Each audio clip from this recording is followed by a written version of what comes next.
श्री स्वामी समर्थ. श्री स्वामी आई या चॅनलवर आपलं स्वागत आहे. आजचा अनुभव आहे एका माऊली या ताईंचा. खूप बघा, एखादी बाई कसा एखाद्या बाईचा संसार उद्ध्वस्त करते. बाई ही बाईचाच नाश करत असते. नक्की बघा हा व्हिडिओ. हा आपण ताईच्या शब्दातच आपण सगळं ऐकूया. नमस्कार. श्री स्वामी समर्थ. सर्वात प्रथम माझं नाव माऊली. मी खूप दिवसांपासून स्वामी सेवा करायचे, म्हणजे अगदी 20 वर्षापासून स्वामी सेवा करायचे. लहान असल्यापासून मला स्वामींचा खूपच वेळ होता आणि मी अभ्यासातसुद्धा खूप हुशार होते. माझं शिक्षण पूर्ण झालं बरोबर माझ्या बाबांनी एक मोठं घराणं बघून आणि लग्न लावून दिलं. त्यानंतर सासरची माणसं चांगली होती. माझा संसार सुखाने चालला होता. 2 ते 3 वर्ष खूप सुखाने संसार चालला. काही संसारामध्ये त्रास झाला नाही. आणि 2 ते 3 वर्षांत अशा ज्या गोष्टी घटना घडू लागल्या, आणि कारण की ते मला समजलंच नाही का माझ्या आयुष्यात काय घडतं आहे. 3-4 वर्षांनी माझ्या लग्नाची नशीबच बदलून गेली आणि माझ्या संसारात इतक्या वाईट गोष्टी घडू लागल्या की माझा नवरा सगळेच माझ्याशी एकदम विचित्र वागायला लागले होते. जेणेकरून की माझ्या सासरची माणसंसुद्धा अख्खे वादविवाद सगळं, आणि माझी स्वामी सेवासुद्धा मला त्यांनी बंद करायला लावली होती. मला नाईलाजाने गुपचूप चोरून स्वामी सेवा करायला लागत होती नकळत सर्वांच्या. काही दिवस असेही गेले आणि 2 मुले झाली.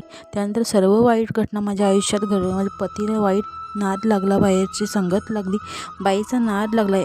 जीवनामध्ये अशा गोष्टी वाईट घडू लागल्या की ते मी सांगू पण शकत नाही. त्यानंतर मला बाहेरची लोक सांगत होती का या बाईबरोबर, या शेजारींबरोबर तुझ्या नवऱ्याचं असं असं, पण मी त्यांच्याकडे लक्ष देत नव्हती. आणि माझ्या नवऱ्यावर माझा पूर्ण विश्वास होता की ते असं करणार नाही. मी त्यांच्या बोलण्याकडे दुर्लक्ष करत असायचे, कारण की माझ्या नवऱ्यावर खूप विश्वास होता.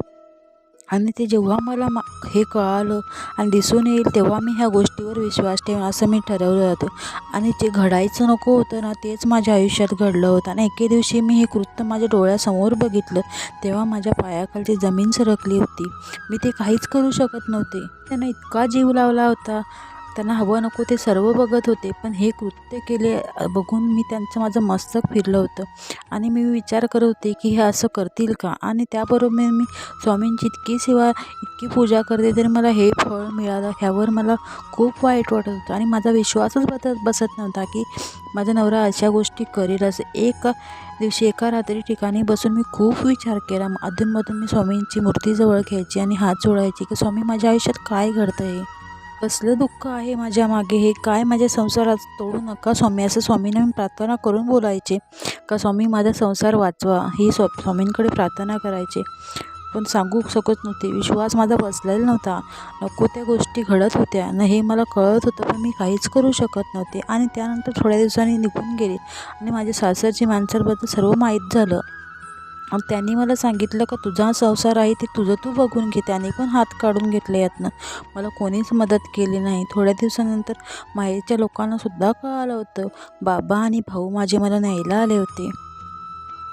घरी चल तू, आपण बघूया असं ते सांगत होते. पण मी त्यांना नाही बोलले की मी नाही येत, माझा संसार मला वाचवायचा आहे असं मी त्यांना सांगितलं. आणि मी त्यांच्याबरोबर गेली नाही आणि मी स्वामी सेवा करत राहिली. मला माहिती आहे का स्वामी माझा संसार वाचवतील. स्वतः मलाच सुरळीत करायचा होता. त्यामुळे मी त्यांच्याबरोबर गेली नाही आणि मी येणार नाही असं मी त्यांना सांगितलं होतं. त्यावर ते निघून गेले आणि ज्या नको त्या भयानक गोष्टी माझ्या आयुष्यात घडायला सुरुवात झाली. नंतर माझे पती माझ्या वारंवार छोट्या मोठ्या गोष्टीवरनं वादविवाद मारू लागले. सगळ्या गोष्टी माझ्याबरोबर घडू लागल्या, तरी पण मी खचली नाही. मी स्वामींकडे रोज बोलायची की स्वामी, हे काय चाललं आहे माझ्या आयुष्यात. त्यानंतर खूप मोठ्या अशा माझ्याबरोबर गोष्टी घडू लागल्या. माझा नवरा बोलत होता की लग्न करून पश्चाताप होतो असं मला बोलत होता. माझ्यासोबत बोलू नको, कोणत्याच गोष्टी माझ्या ऐकत नव्हत्या. त्याबरोबर जेव्हा मला घरातले एखादं काम करत असेल तेव्हा बाजारात जात असेल, ती बाईसुद्धा माझ्याकडे रागाने बघत असायची. त्याबरोबर तुझा काही उपयोग नाही, तू जीव दे असा माझा नवरा मला नेहमी म्हणायचा. पण मी त्यांच्या बोलण्याकडे लक्ष देत नसायचे. येता जाता मला टोमणे द्यायचा. ह्या मानसिकतेत मी खूप खचून गेले होते. हळूहळू मला ह्या गोष्टीचा त्रास व्हायला लागला होता. पण मी स्वामींची साथ होती म्हणून मी व्यवस्थित होते. आणि त्यानंतर 2 ते 3 वेळा मी जीव देण्याचा सुद्धा प्रयत्न केला, पण मला स्वामींनी जीव द्यायला जायचे आणि माझे स्वामी म्हणत यायचे आणि मी ते विसरून जायचे. हा निर्णय बदलायचे मी. गेले असे खूप दिवस गेले. एका दिवशी मी स्वामी केंद्रात जाऊन बसले आणि त्याबद्दल तिथल्या ताईंना मी सर्व माझ्या हकीकती सांगितल्या आणि ताईंनी मला प्रदीपदादांचा नंबर दिला आणि त्यावर त्यांनी मला सांगितलं की याच्यातून नक्की मार्ग निघेल, तुम्ही घाबरू नका, स्वामी सर्व नीट करतील. मी स्वामींवर विश्वास ठेवला आणि स्वामींच्या सेवा मला देवेमध्ये मला गुरुचरित्र पारायण 5 वेळा करायला सांगितले आणि त्याचबरोबर स्तोत्र 51 वेळा बोलायला सांगितलं. अशा पद्धतीने मला स्वामी सेवा दिली. ह्याच्यातून सर्व अडचणी तुमच्या दूर होतील असं सांगितलं. मी घरी आल्यानंतर एक मला मोठा प्रश्न पडला की स्वामी सेवा करायची कशी. घरातल्याने तर मला स्वामी सेवा करायला बंदी केलेली आहे, पण मी गुपचूप रात्री झोपेतून उठून सुद्धा स्वामी सेवा करायची. हे आदेशाने मी दिला होता. त्याचबरोबर मला घरातलं सर्व शक्य नव्हतं, तरीही माझ्या रूममध्ये गुपचूप मी स्वामी सेवा करायची ठरवलं होतं. पहिल्या दिवशी मी स्वामी सेवा करत असताना माझ्यासोबत आणखीन एक वाईट घडली. जेव्हा मी स्वामी सेवा करायला बसली, पारायण करतच होते, तेव्हा माझी मोठी मुलगी माझ्याजवळ आली आणि ती बोलली, तिने सर्व पाहिलं होतं आणि मी तिला गपचूप सांगितलं की बाळा, मी हे आपल्या संसारासाठीच करते, मी तुमच्यासाठीच करते, तू घरात सांगू नको. त्यावर माझी मुलगी म्हणाली, मला तू जीव दे, वाटतं तुला पप्पांना तू आवडत नाही आहेस, मलासुद्धा आवडत नाही आहेस, अशी माझी मुलगी बोलली. हा शब्द ऐकून मला इतका त्रास झाला का मी सांगूच शकत नाही. म्हणून आणखीन मी खचून गेले, कारण की माझी पुढची मुलगीसुद्धा मला असं बोलायला लागली होती. त्यावर मला खूपच वाईट वाटलं होतं. बोलणंही बंद केलं. मी 2 दिवस रूमच्या बाहेरसुद्धा निघाली नाही, मी जेवलीसुद्धा नाही आणि अख्खा दिवस स्वामींचा विचार करत होते की स्वामी, स्वतःची मुलंसुद्धा अशी बोलायला लागली होती. कारण की माझी मुलगी 10 वर्षाची होती, तीसुद्धा असं बोलत होती, ते मला आणखीन वाटलं होतं. असंच एक दिवशी आमच्या महिला अध्यक्षाला मी हे सर्व सांगितलं आणि त्यांनी फोन केला, ह्या प्रकाराबद्दल सर्व सांगितलं आणि 2 ते 3 सेवकांबरोबर बोलले, परिचय केला.